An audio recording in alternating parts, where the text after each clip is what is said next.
Hello again. Let's go over two important theorems in calculus. Rolle's theorem. Rolle's theorem says this: let A be less than B. Let f be a continuous function on the closed interval AB and differentiable on the open interval AB. If f of A equals f of B, then there exists a C in the open interval AB such that f prime of C equals 0. So that's Rolle's theorem for you. So if at the endpoints, the distinct endpoints A and B, if they're at the same elevation, if graphically, if on the graph, if the endpoints A and B are at the same elevation, if they can be connected with a horizontal segment, and if our graph is continuous, then somewhere in between we have a horizontal tangent line somewhere in between. Now the mean value theorem, it says that let A be less than B, let f be continuous on the closed interval AB and differentiable on the open interval AB, then there exists a C in the open interval AB such that f prime of C equals fb minus fa over b minus a. Okay, and so that's the mean value theorem, and it's actually very important. So again, it's basically what it's saying is if f is continuous on the closed interval AB and differentiable on the open interval AB, there exists a C in that open interval AB such that the derivative at C, in other words, the slope of the tangent line at C, which is the derivative at C, is equal to the slope of the secant connecting B and A. Okay. Of course, we're depending on the continuity of f here. In fact, we're depending on f being differentiable on the open interval AB. It's actually stronger in a way than the continuity of f. We're depending on f being differentiable on the open interval AB. So, f is really a pretty well-behaved function. And let me pull up Excel. Here's a parabola. Now for Rolle's theorem, let's look at -4, and I wish that thing would go away. Here's +4, here's -4. Let A be -4 and let B be +4. Notice they're at the same elevation. So for Rolle's theorem, f of -4 equals f of +4. And so the segment connecting them is a horizontal segment. So Rolle's, and of course we're continuous here, and we're differentiable and all that. We're differentiable on the open interval -4 to 4. We're continuous on the closed interval -4 to 4. So by Rolle's theorem, we're promised that somewhere in between, for some x value in between, f prime of x equals 0. We have a flat tangent. Indeed, the origin, or at x equals 0, is where that happens. I'm kind of picking on a nice function here. Now that's Rolle's theorem, and there's nothing sacred about -4 and +4. I could just as well pick on -3 and +3 for Rolle's theorem. Now, for the mean value theorem, let's do something a little more flavorful. I'll pick on -4 again for my A, but let me pick on +6 for my B. It goes all the way up to 36. I'm doing y equals x squared here. This is the classic parabola, y equals x squared. Guys, if I draw a segment that connects -4, +16 to +6, 36, it would go from here all the way up to here somewhere. I'm connecting the 2 points, -4, 16, the ordered pair -4, 16 to the ordered pair 6, 36. The mean value theorem says that there's a parallel segment in between. There's an x coordinate between -4 on the open interval from -4 to 6, such that the tangent line at that to the parabola at that x coordinate is parallel to this parallel to this line that I've just drawn that connects neg 4 16 to 636. That secant segment that I just drew. So this neg 4 16 to 636, here it is. Here, if I draw it, follow my cursor, it would be this guy right here, roughly and crudely speaking. I'm just guessing what it would look like. It'd look like something like that right there. Now, there should be somebody in between that would be parallel to that would have the exact same slope. Remember, parallels have the same slope. Now, the mean value theorem does not tell us what that would be. Or neither did, well, Rolle's theorem really didn't tell us. It was easy to tell, just by the nature of the problem. It was really no thanks to Rolle's theorem. Rolle's theorem just promised it would be there for that last example, that we did 5 minutes ago. Now, the mean value theorem is really not going to tell us, and this time it's not so easy to see, just, straight up. So, what can we do here? Really we can't do. We would have to, let's intuitively look and see. Well, as far as the tangent lines go, we need a tangent line that would be parallel to this line right here. Notice the slope would definitely be positive, and if we're going from neg 416 to 636, it's going to be, the scaling of this line is this. It's been scaled weird, but it would be, if it was scaled one by one, it would be a steep line. It would be over here somewhere. It would be somewhere over here. I don't know where, over here somewhere. But the mean value theorem does promise that it's over here somewhere. That there's a x coordinate over here such that if we were to break off, would get the slope right here. And you know what? To have the slope right here, it'd probably be around here somewhere, wouldn't it? Somewhere around here, maybe, give or take, somewhere around here. I'm just doing a rude and crude guess. But the mean value theorem promises that it's there. It doesn't tell us exactly where, though, okay? Rudely and crudely, it would be somewhere, probably around, somewhere around here. I don't know, roughly. I'm not really wanting to go find it. I'm just wanting to amplify the mean value theorem.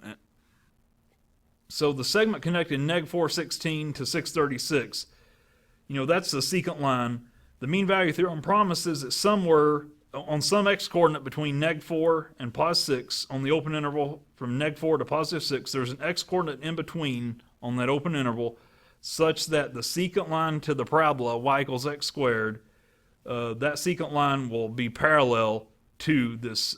Back up. There'll be a tangent line to the parabola on the open interval from neg 4 to 6. There'll be a tangent line to the parabola that will be parallel to the secant line that connected neg 416 to 636. So there'll be a tangent line to the parabola whose x coordinate will be strictly in between neg 4 and 6, and that tangent line will be parallel to the aforementioned secant line that connected neg 416 to 636. So this line that we found a while ago that connected neg 416 to 636, will have a parallel, and that parallel will be it will be a line tangent to this parabola. It's going to be over here somewhere, and it'll be tangent to this parabola, and it's going to, and its this tangent is going to have an x coordinate on the open interval that's going to be found on the open interval between neg 4 and positive 6. That's the mean value theorem for you. Okay. We're just looking at the parabola. I'm not looking at this line. Just ignore this line right here. Okay, but let's get back to Word. So I just wanted to amplify the mean value theorem. I wanted to give you a picture of Rolle's and the mean value theorem without getting too analytic right away. Consider the function from the closed interval 0 to pi halves into r such that f of x equals the sine of x. Then we know that difference quotient wise, if we do the sine of the right endpoint pi halves minus the sine of the left endpoint 0 over pi halves minus 0, well, that's going to be 1 minus 0 over pi halves minus 0. That's 1 over pi halves, but that's just, if you double the top and double the bottom, that's 2 over pi.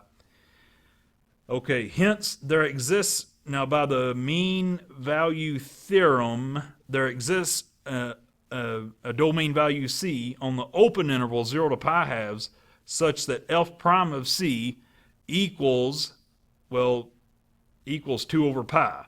Now we know by calculus that f prime of C is the cosine of C, but the mean value theorem tells us that the cosine of C equals 2 over pi.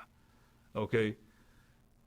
And it's the 2 over pi that we needed the mean value theorem for. The cosine C, that was just by calculus that we've studied long ago. The 2 over pi was the bounty. That's what we really wanted. So this secant slope of 2 over pi, is going to have a parallel tangent somewhere. It's going to have a parallel tangent located at some C, domain C, some domain value of C on some, this open interval 0 to pi halves. And that domain C, very importantly, that domain of C will be located on the open interval 0 to pi halves. There could be other values out there in space that behave the same way. Maybe, maybe not, but we don't particularly care about that. Point is, the mean value theorem promises that there'll be at least one value on the open interval C. There'll be at least one x value that we'll call C on the open interval from 0 to pi halves, such that the slope of the tangent line at C will equal 2 over pi. Now, can there be more than one on this open interval? Yes, there can. There doesn't have to be more than one, but the mean value theorem promises that there will be at least one. It promises that there'll be at least one. There could be more than one, by the way, but there will be at least one. Now, there could be others out there, beyond this interval, but we don't care about the guys, out there in space. There may or may not be, but we don't particularly care about that. There could be more than one in this interval, but just so we find one, we're happy, Now, the mean value theorem doesn't tell us how to find them. It just tells us or how to find it or them. It just tells us that there's at least one guy there that does the trick. Okay? There's at least one C value with the same slope of the secant line. The slope of 2 over pi. The slope that connects a comma f of a and b comma f of b. Or the secant line that connected a comma f of a and b comma f of b, the slope of that secant line, there's a tangent line, in the in-between that has that same slope. That's what the mean value theorem is promising. Given that that we're continuous on the closed interval AB and that we're differentiable on the open interval AB. Now, guys, f has to be a pretty function. It has to be continuous on the closed interval AB and differentiable on the open interval AB. Continuous on the closed interval AB, differentiable on the open interval AB. That's a pretty tight constraint. That's not cheap. If we don't have that, we don't have any promises. It becomes a maybe, maybe not situation, But anyway,